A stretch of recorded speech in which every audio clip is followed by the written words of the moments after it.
rebooted. Hello and welcome to me shouting at you from inside a Land Rover. Let's restore the British car industry. I reckon we could do it, you know. I'm actually sitting inside a wonderful example, and it is actually. This is very reliable and very easy to fix because you just unbolt things and then bolt things up again. And on the whole, that's been pretty good over the years. I reckon we can restore the British car industry. It's not going to be easy. It's going to take a bit of a while, and I'll probably be dead by the time it comes back again. But I have written a piece, and I'll put the link in the description. You can go and have a look at it.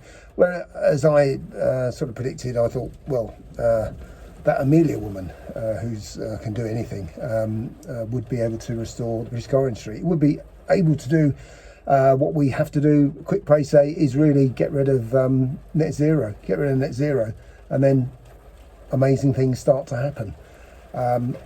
We need to start making our own stuff again. People who tell you there's a British car industry, there is not a British car industry at all. There is none. The only British car industry there is your local garage. It's the bloke who's fixing your cars down the road and doing MOTs. That's the British car industry.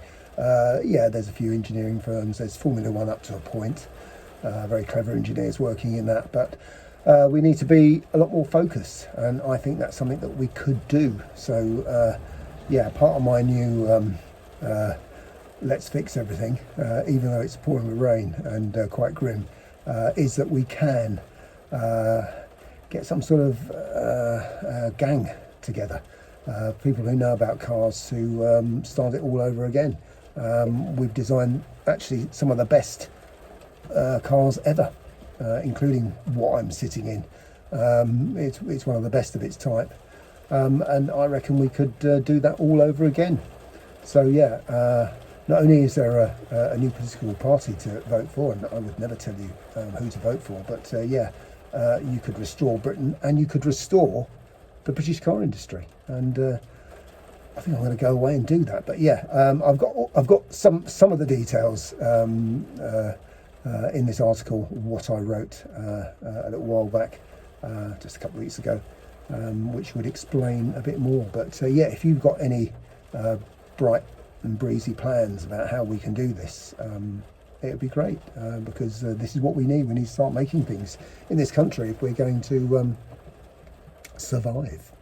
So, very thanks for watching, and I'll speak to you very, very soon. Bye-bye.